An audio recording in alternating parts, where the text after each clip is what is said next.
Bueno, a inicio de la década de 1990, yo ingresé en la universidad en Camagüey, provincia donde residía en Cuba, a estudiar metodología de la construcción de la maquinaria. Cuando comencé a estudiar un poco de filosofía, la filosofía marxista, que es la que dan en Cuba, me doy cuenta que el gobierno cubano tenía completamente un discurso diferente a su forma de actuar. Allí como estudiante comencé a disentir del discurso oficial y comencé a hacerme un disidente de forma inconsciente, porque en verdad en aquel momento no tenía conciencia ni siquiera a dónde iba a ir a parar mi forma de pensamiento. Y desgraciadamente fui expulsado del pedagógico José Martí en Camagüey. Al año siguiente ingreso en la universidad a estudiar Derecho de forma libre. Para poder ingresar a la universidad tuve que mentir, porque si ya había sido expulsado de un centro universitario, no me iban a permitir que matriculara en otro centro universitario, y cuando se dieron cuenta, cuando lo revisaron, también fui expulsado de la universidad. En aquel momento en Cuba hay una frase muy característica para clasificar a estos tipos de personas, y yo era el patito feo de la familia.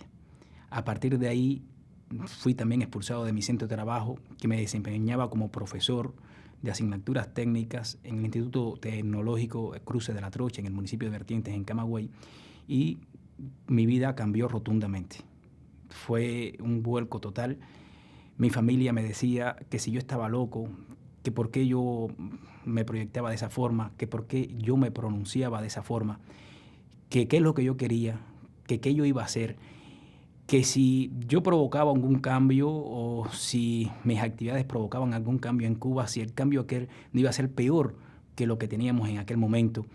Esas preguntas me las hacían a diario mi familia, mis amistades, mis profesores incluso.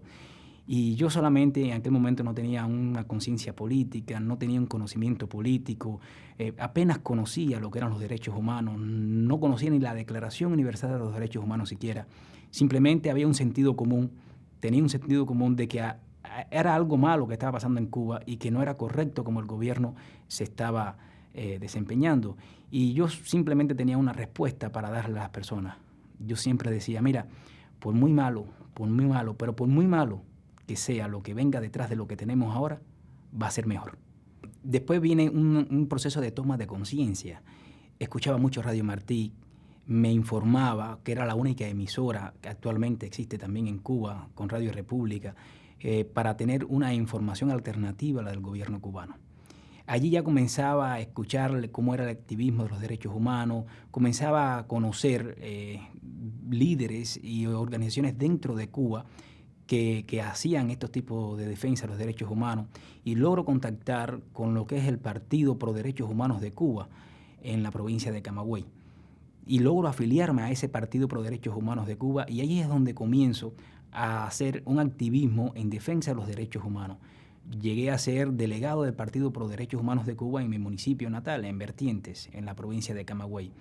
Allí hacíamos de todo un poco. Fundamentalmente distribuíamos declaraciones de derechos humanos, dábamos conferencias sobre cómo las personas podían defender sus derechos, informábamos a las personas y hacíamos un trabajo de proselitismo para atraer a personas a nuestro partido.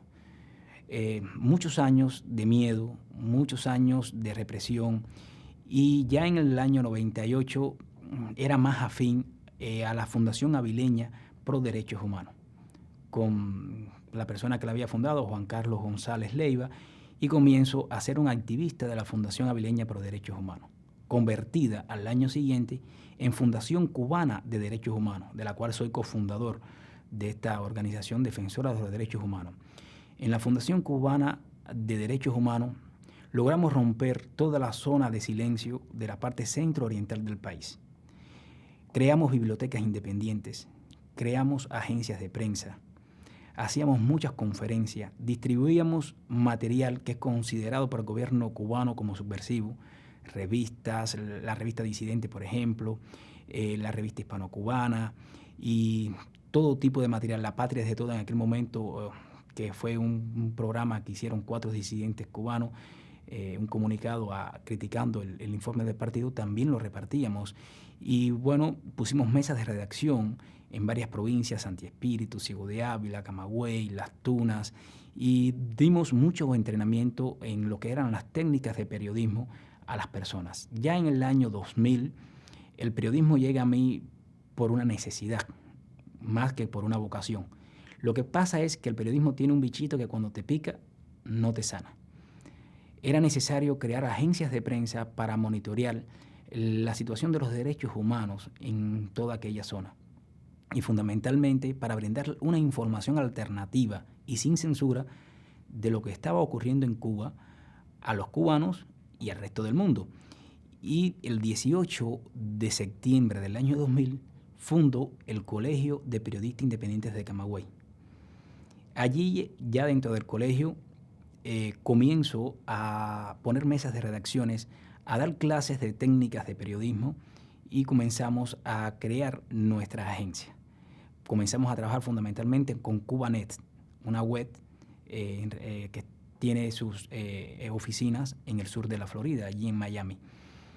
Ya en el 2003, bueno, 4 días antes de la Primavera Negra de Cuba de 2003, yo había realizado prueba de impresión de la revista Luz Cubana, una revista de corte sociocultural que iba a ser editada por el Colegio de Periodistas Independientes de Camagüey. En verdad, al gobierno le molestó mucho porque el Colegio de Periodistas Independientes de Camagüey fue la primera agencia de prensa de su tipo que se creó en la provincia después de 1959.